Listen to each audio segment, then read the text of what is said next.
Page 151 de Victor Hugo, Sa vie, ses œuvres. Les premières années du règne du roi citoyen furent, du reste, calmes. Les passions s'apaisèrent. On se prit à espérer la solution pacifique des problèmes sociaux. Rien de surprenant donc à ce que Victor Hugo vit là un progrès et fit acte d'adhésion et de dévouement à la monarchie nouvelle.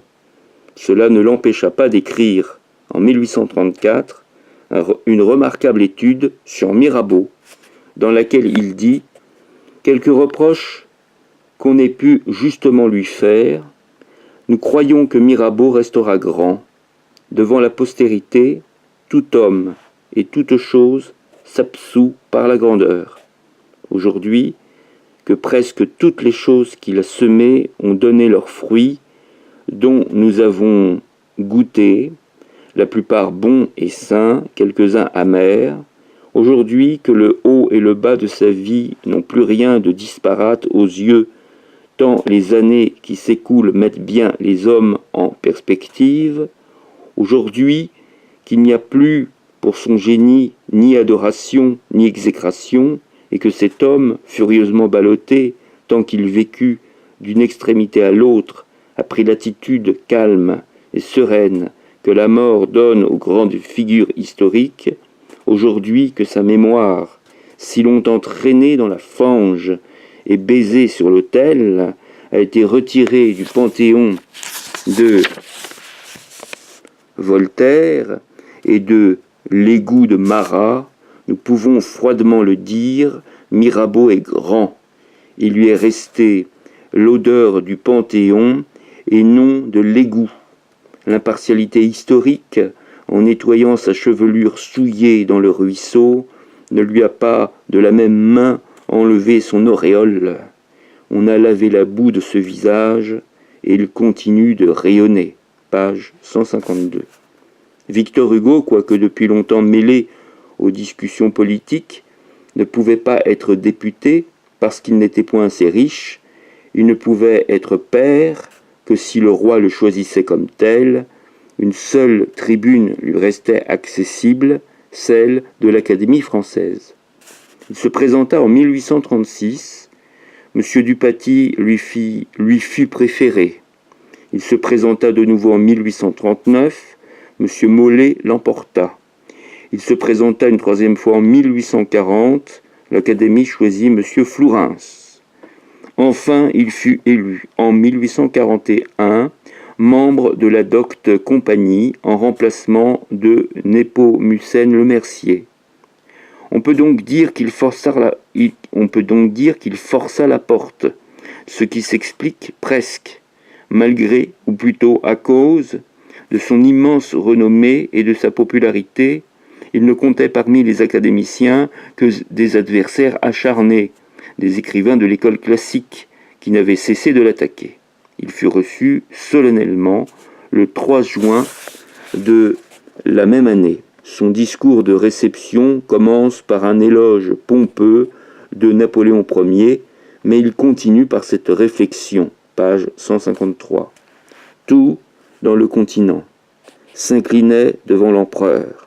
Tout, excepté 6 poètes, excepté 6 penseurs, restés seuls, debout, dans l'univers agenouillé. Ducis, Delille, Madame de Staël, Benjamin Constant, Chateaubriand, Le Mercier. Ces 6 esprits révoltés contre un génie, ces 6 renommés indignés contre la gloire, ces 6 poètes irrités contre un héros, représentaient en Europe la seule chose qui manqua alors à l'Europe, l'indépendance.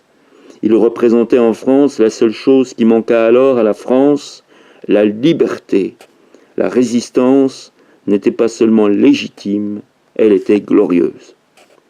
Et après des louanges adressées à Nepomucène, non pas Napoléon, mais à Nepomucène Le Mercier, qui, ami de Bonaparte, consul, devint par amour de la liberté ennemi de Napoléon empereur, il concluait, louant Malesherbes à son tour, en affirmant que l'éducation des masses par les écoles, les ateliers et les bibliothèques, l'amélioration graduelle de l'homme par la loi et par l'enseignement, Voilà le but sérieux que doit se proposer tout bon gouvernement et tout vrai penseur. On retrouve là les préoccupations habituelles de Victor Hugo, le souci des améliorations sociales. Il prononça à l'Académie quelques autres discours également remarquables et dans lesquels se manifeste toujours le souci de l'émancipation humaine. Page 154. Le Rhin, dont les 2 premiers volumes parurent en 1843 et le 3e en 1845, traite la question politique seulement dans sa conclusion, dont le dernier mot est qu'il faut donner au peuple sa part de pouvoir. Cet ouvrage, composé de lettres à un ami, est un récit de voyage humoristique et archéologique. La forme en est familière, mais il s'y déploie une surprenante érudition. C'est la causerie du savant spirituel qui nous promène d'Aix-la-Chapelle à Cologne et de Mayence à Francfort, visitant tous les monuments, racontant la légende des villes, des châteaux forts et des hameaux, énonçant des sentences, se laissant aller à des digressions philosophiques, faisant les récits pittoresques remplis d'incidents et de surprises, de réflexions sérieuses ou comiques. Il y a aussi des pages prophétiques dans ce livre, et l'on ne saurait trop méditer cette affirmation de Victor Hugo: l'Angleterre et la Russie, alliées à la fin du Premier Empire, en prenant à la France et en donnant à l'Allemagne la rive gauche du Rhin, ont créé entre l'Allemagne et la France un motif permanent de haine. Page 155.